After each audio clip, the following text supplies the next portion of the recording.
시작! 안녕하세요. 몽아 작가입니다. 오늘은 아주 유용한, 장기적으로 봤을 때 여러분의 소중한 돈과 시간을 아낄 수 있는 콘텐츠를 준비해 왔습니다. 제가 상업으로 촬영을 하면서 뼈저리게 느꼈던 카메라 잡지식을 공유하려고 합니다. 조회수를 생각해서 이걸 다 나눠서 영상을 만들까 하다가 너무 비효율적인 것 같고 또 시청자분들도 귀찮을 것 같아서 이렇게 이 영상에 한 번에 다 말하겠습니다. 오늘 이 영상 하나만 봐도 10개의 지식을 얻어가실 수 있을 겁니다. 네, 그러면 지금부터 바로 알려드리겠습니다. 그러면은 출발!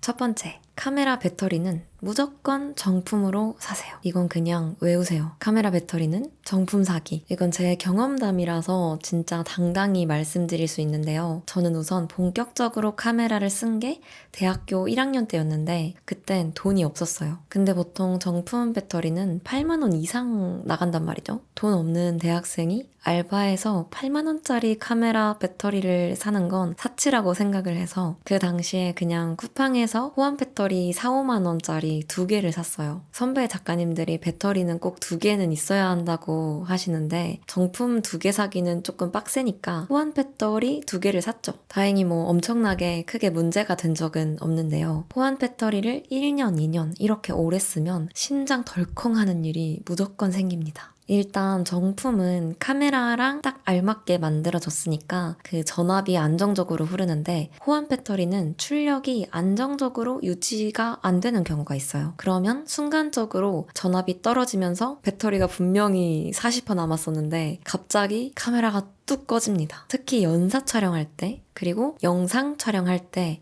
이런 일이 일어날 확률이 높아요. 또 충전할 때도 문제인데요. 분명히 자기 전에 충전기 꽂고 불 들어오는 것까지 확인을 했어요. 그래서 다음날 당연히 충전됐겠지 하고 들고 나갔더니 배터리가 막 32% 이럴 때 있습니다. 비정품 배터리를 오래 쓰면 무조건 이래요. 5달 이렇게 쓸 때는 잘 못 느낄 수도 있습니다. 그리고 또 싼 배터리는 셀 품질이 낮은 경우가 있어서 발열이 심하고요. 발열이 심하면 배터리가 팽창할 가능성이 있죠. 근데 거기에 아주 더운 날 촬영까지 맞물린다? 그러면 최악의 경우 배터리가 터지는 거예요. 500만 원짜리 카메라 사서 4만 원짜리 배터리 하나로 카메라 터트릴 감수를 해야 하는 겁니다. 비정품 배터리를 산다는 건 그 혹시 모를 문제들에 동의하고 가는 거예요. 카메라는 손, 얼굴 이런 게 맞닿아 있으니까 진짜 위험한 거죠. 또 배터리 닳는 속도도 정품이 압승입니다. 호환용 배터리의 최대치는 그냥 한 70% 정도라고 생각하는 게 좋아요. 저는 호환용 배터리로 문제없이 쓰다가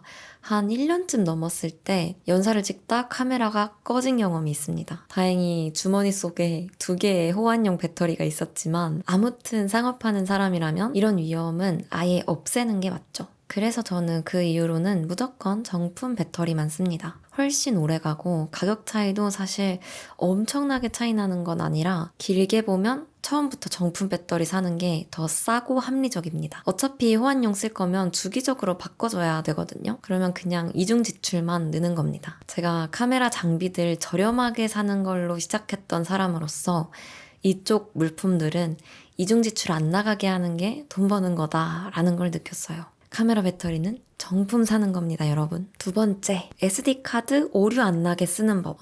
소니가 SD카드 인식 오류 이런 걸로 타 브랜드보다 좀 말이 많잖아요. 전 근데 그걸 몰랐던 게 제 소니 알파7 마크3를 한 4, 5년 정도 쓰면서 메모리 문제를 겪은 적이 단 한 번도 없었어요. 근데 이게 저도 몰랐는데 제가 SD카드 관리를 잘 하고 있는 거더라고요. 이게 백업이랑 포맷만 잘 해줘도 사실 오류날 일이 크게 없다고 생각해요. 일단 저는 어떻게 하냐면 카메라에 SD카드를 꽂습니다. 그리고 이미 사진은 외장하드나 데스크탑에 백업해뒀으니까 카메라를 켜자마자 포맷을 눌러요. 그리고 파일 번호는 연속 말고 리셋으로 항상 저장을 해둡니다. 그 다음엔 촬영 전에 테스트 컷을 몇 장 찍어보는 거예요. 이거는 연사로 찍어보는 게 좋습니다. 그때 뭔가 인식이 더딘 느낌이 들면 배터리랑 SD카드 재장착하고 다시 포맷해줍니다. 그리고 마지막으로 카드 제거할 때는 전원 끄고 제거하기. 저는 늘 이렇게 써왔는데 이게 잘하고 있는 방법이래요. 이렇게 쓰면 거의 오류날 일이 없습니다. 근데 가장 하면 안 되는 건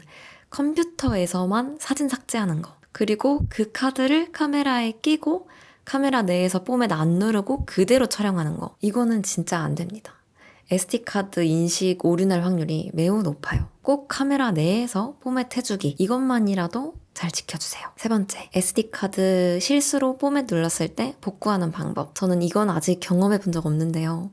그래도 살면서 한 번쯤은 이런 일이 있지 않을까 하는 상상으로 미리 찾아봐 둔 적이 있어요. 우선 SD카드 실수로 포맷했을 때 가장 안전하고 좋은 방법은 모두가 아시다시피 그대로 복구 업체에 가져가는 방법이 있습니다. 복구 비용이 들겠지만 확실하고 안전한 방법은 이게 정답인 것 같아요. 근데 그래도 요즘 같은 시대에 진짜 그냥 집에서 내가 할 수 있는 방법이 아예 없을까 싶어서 서치를 해봤는데요. 많은 분들이 DMDE 이 프로그램을 쓰더라고요. 광고 아닙니다. 제가 찾아보고 후기 좋은 프로그램이 이거였어요. 근데 이게 인터페이스가 조금 어려워 보이긴 했는데 이것도 블로그 보시면 처음부터 끝까지 설명해 둔 게 있어요. 그거 차근차근 따라하면 큰 어려움은 없을 것 같습니다. 그리고 이 프로그램은 맥에서도 지원이 됩니다. 요거를 누군가 쉽게 설명해 둔 블로그가 있는데 제가 링크를 달면 문제가 될 수 있어서 네이버에 DMDE 복원하기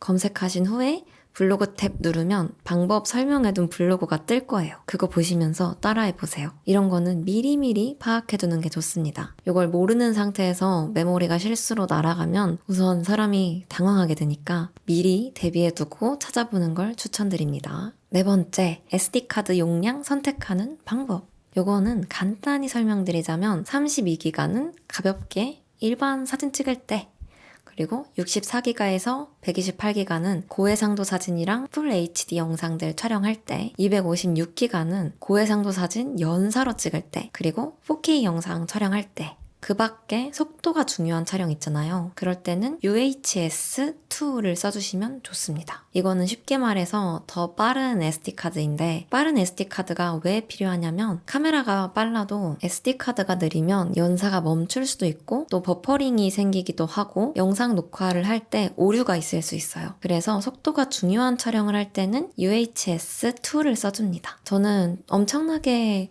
끝내주는 고화질과 연사를 요구하진 않아서 보통 샌디스크 256이랑 128짜리 4개 정도 두고 돌려가며 쓰고 있어요. SD카드 하나로 계속 쓰는 것도 좋지 않아서 최소한 3개 정도 사두고 번갈아 가면서 쓰는 걸 추천드립니다. 다섯 번째, 자주 쓰는 메뉴 질차 해놓기. 여러분 카메라 메뉴 보면 즐겨찾기 있는 거 아시나요? 많이 촬영을 하셨던 분들은 당연히 알고 계실 텐데 입문자분들은 거의 모르실 것 같아요. 저도 처음에는 카메라 익히기가 어려워서 메뉴 이런 거는 거의 안 봤거든요. 근데 일단 메뉴에 들어가시면 이렇게 즐겨찾기가 있어요. 여기에 자주 쓰는 메뉴를 꼭 넣어두세요. 손님이랑 촬영할 때는 시간이 생명인데 메뉴에서 하나하나 찾다 보면 되게 비효율적이거든요. 일단 저는 즐겨찾기에 포맷, 모니터랑 그 뷰파인더 전환하는 거, 그리고 무음 촬영, 픽처 프로파일, APS-C 모드 이렇게 5개 등록을 해뒀습니다. 이건 각자 자주 쓰는 게 달라서 작가님들이 자주 쓰는 걸로 천천히 등록해보셔요. 진짜 짱 편안합니다. 미루지 마시고 이 영상 본 김에 지금 해두세요. 여섯 번째, APS-C 모드 활용하기. 요거는 제가 방금 즐겨찾기에서 말했죠. 이거는 카메라 말고 사진 찍는 거에만 관심 있는 분들이라면 중급자까지도 잘 모를 수 있다고 생각을 했는데요. 이게 뭐냐면 풀프레임 카메라를 크롭 카메라처럼 쓰게 해주는 기능입니다. 예를 들어 풀프 카메라에 50mm 렌즈를 물렸을 때 APS-C 모드를 키면 75mm 화각이 나옵니다. 물론 해상도가 조금 줄어들긴 하지만 급하게 구도를 당겨야 될 때 사용하기 좋아요. 꽤 재밌습니다. 망원 렌즈가 하나 더 생긴 느낌이랄까요? 이 기능은 요즘 나오는 풀프레임 미러리스에는 거의 있을 거예요. 18년도에 나온 제 M3에도 있습니다. 한 가지 더 꿀팁은 이 모드를 C1, C2, C3 이런 커스텀 버튼 있죠. 여기에 등록을 해두면 버튼만 눌러도 풀프레임에서 크롭으로 바로바로 전환이 됩니다. 저도 이 커스텀 버튼은 생각 못했었는데 저한테 촬영하러 오셨던 작가님께서 알려주셨어요. 이 모드 말고도 커스텀 버튼 잘 이용하면 진짜 편합니다. 가끔은 이런 카메라 인터페이스에 대해서 알아보는 것도 사진 촬영 시에 도움이 되니까 내 카메라에 무슨 기능이 있는지 날 잡고 확인을 해보세요. 아니다, 이것도 그냥 지금 바로 확인해보세요. 7번째, 파일 형식은 용도에 맞게 쓰기. 로우 플러스 JPG로 설정해서 촬영하다 보면 용량이 되게 벅차게 느껴질 때 모두 있으시죠? 특히 이게 백업할 때 너무 무겁잖아요. 우선 이거는 상업, 비상업의 상황으로 갈리는데 비상업 촬영, 즉 취미나 산책으로 촬영을 나갈 때는 로우 플러스 최소 크기 JPG로 찍으세요. JPG는 그냥 셀렉용으로만 보고 작업은 로우로 하시는 걸 추천드립니다. 솔직히 저는 로우도 JPG도 익숙해지고 그걸 완전히 이해했다면 꼭 로우 파일을 고집하지 않아도 된다고 생각하는 사람이에요. 그래도 뭐 초반에는 로우 파일을 경험해 보시면서 익히는 걸 추천드리긴 합니다. 그리고 상업에서는 가장 좋은 건 SD카드 용량 크고 좋은 거 사서 그냥 로우 플러스 JPG 설정해서 찍는 게 가장 좋지만 그렇지 못할 경우에는 로우로만 찍고 백업한 뒤에 JPG로 변환해주는 방법도 있어요. 이거는 클라이언트 측에서 원본 파일 제공을 요청할 때 이렇게 하시면 편합니다. 보통 클라이언트한테 로우 파일을 잘 보내지는 않아요. 저 같은 경우에는 라이트룸으로 들어가서 JPG로 내보내기를 하고 있습니다. 근데 이것도 컷수가 너무 많아지면 무리일 수 있으니까 상업으로 엄청나게 많이 찍으시는 분들은 그냥 SD카드 용량 크고 좋은 거 하나 사십시오. 그게 결국 돈 버는 겁니다. 근데 여러분, 요즘 SD카드 가격이 2배 가까이 올랐더라고요. 메모리 비용? 뭐 그런 게 올라서 SD카드 비용도 올랐다나 뭐라나 슬픕니다. 그리고 이제 나머지 3개는 비교적 가벼운 정보를 드릴게요. 앞에 7개가 다 너무 중요한 거였어서 까먹으시면 안 됩니다. 7번째는 새 장비 살 때 오는 박스 버리지 않기. 작가님들 다들 집 어딘가에 박스 쌓아두고 계시죠? 잘하고 계십니다. 저도 이번에 집을 이사하면서 박스들이 공간 차지를 너무 많이 해서 버릴까?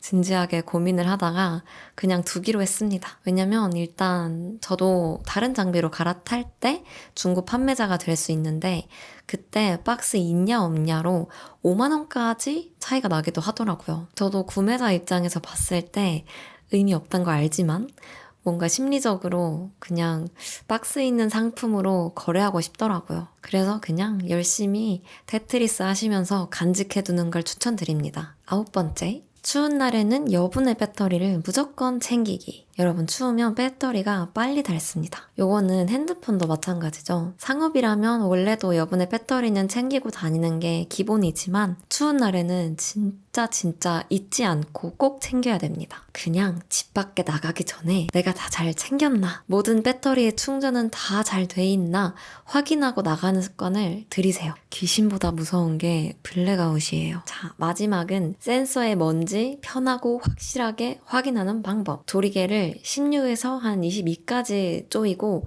밝은 하늘을 촬영해보세요. 그러면은 먼지가 바로 보입니다. 그러면 그땐 이제 그 푸슉바람기로 바람 불어주시면 됩니다. 정확한 명칭은 블로어인데 전 그냥 옛날부터 푸슉이라고 대충 불렀어요. 아무튼 중요한 촬영일 때는 푸슉바람기랑 렌즈 닦개 이런 거 챙겨 다니시면 좋습니다. 근데 이렇게 했는데도 사진에 먼지가 나와버렸다? 그러면 후작업할 때 가볍게 만져주시면 됩니다. 요즘 이런 건 문제도 안 되죠. 네, 그러면 이렇게 카메라 잡지식 이야기를 마치겠습니다. 도움이 되셨을까요? 제 경험으로 느꼈던 걸 말한 거라 뭐 좀 틀린 부분도 있을 거고 다른 의견도 있을 수 있어요. 더 좋은 방법이 있거나 여러분이 알고 계시는 그런 특별한 잡지식이 있다면 댓글로 나눠주세요. 오늘도 시청해주셔서 감사합니다. 그러면은 안녕!